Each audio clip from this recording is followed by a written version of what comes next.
আসসালামু আলাইকুম। খেজুর গাছের এই মুন্ডু নাচন দেখে নিশ্চয়ই বুঝতে পারছেন যে বাতাসের বেগ কি প্রচণ্ড ছিল সেদিন। দিনটা ছিল রেমালের ঠিক দ্বিতীয় দিন। আগের দিন রাতে সারা রাত ধরে সাতক্ষীরা এলাকার উপর দিয়ে তাণ্ডব চালানোর পর যখন রেমাল সাতক্ষীরা থেকে মুভ করছে সামনের দিকে, এটা সেদিনের গল্প। সকাল থেকেই প্রচণ্ড ঝড়ো হাওয়া ছিল আর ঝমঝম বৃষ্টি ছিল, আর এর মধ্যে আমি বেরিয়ে পড়ি একটা অটো নিয়ে জেলাটাকে ঘুরে দেখতে। অটোওয়ালা আমাকে বলে যে আপনি যেদিকে যেতে যাচ্ছেন সেটা অনেক দূরে সদর থেকে, রাস্তাটাও ফাঁকা থাকবে আর পানি জমে গিয়েছে, তো যে খুব একটা লাভ হবে না, তার চেয়ে হাইওয়ে থেকে ঘুরে আসি। আমিও হাইওয়েতে ঘুরতে গেলাম। আমি মোটামুটি সবসময়ই স্থানীয় অটো ড্রাইভারদের এই ডিরেকশনগুলো মেনে নিই। তো এভাবেই চলতে চলতে এই মন্দিরটা পেয়ে যাই।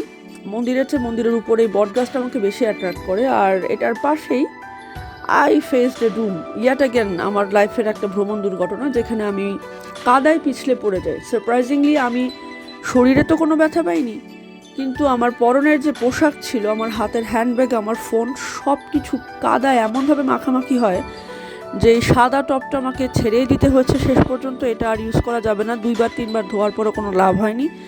বাকি জিনিস পরিষ্কার হয়েছে বটে, কিন্তু এখানে এভাবে আঘাত পাওয়ার পরে আমি অবশ্য আমি যেটা বলে আসছি সবসময়, যে যারা সোলো ট্রাভেলে যায় না, বিশেষ করে বাংলাদেশে, তারা আসলে জানে না যে বাংলাদেশে অনেক কাইন্ড মানুষ এখনও আছে। আমি সবসময় স্থানীয় মানুষদের হেল্প পেয়েছি। সো এখানেও যখন আমি পড়ে যাই, এই পিছনের দোকানে কয়েকজন বসেছিলেন, তারা সাথে সাথে বোতল ভরে পানি নিয়ে এগিয়ে আসেন।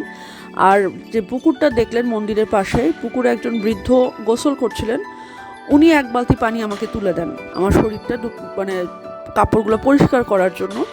আমি চাইও নি, উনি দেখেছেন যে আমার এখন পানির প্রয়োজন, উনি এনে দিয়েছিলেন। So I am very thankful to god, thankful to Allah, thankful to those people. এবং আমার অটো রিক্সা ড্রাইভারও প্রচণ্ড হেল্পফুল ছিলেন।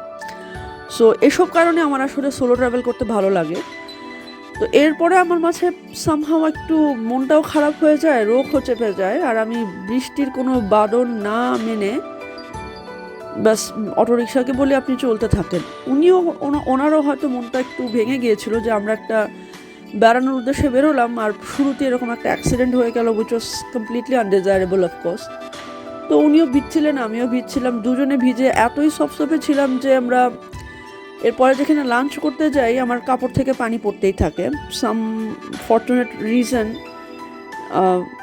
হোটেলের লোকজন সেটা খেয়াল করেনি। এনিওয়েজ, তো আমার ফোনটা অবশ্য নষ্ট হয়ে যায়। I had to replace my display for the first time ever in this 5 years. Anyway, I really enjoyed that, যেটা ফোনের ভিডিওতে তুলে ধরা সম্ভব না। ভিজে সবসবে হয়ে যায়, শরীরের কাপড় চোপড় সব নোংরা হয়ে যায়, but through out the day I had fun. এখানে এরকম রোড ট্রিপের পরে আমি চলে যাই ওখানে একটা মন্দির দেখতে, তারপরে লাঞ্চ করি। সো সেটা থাকছে পরের ভিডিওতে। আশা করি এই ভিডিওটুকু আপনারা এনজয় করেছেন, আর এনজয় করে থাকলে প্লিজ শেয়ার করবেন। সাবস্ক্রাইব করা হয়ে না থাকলে চ্যানেলটিকে সাবস্ক্রাইব করে আমার সাথে থাকবেন। ধন্যবাদ।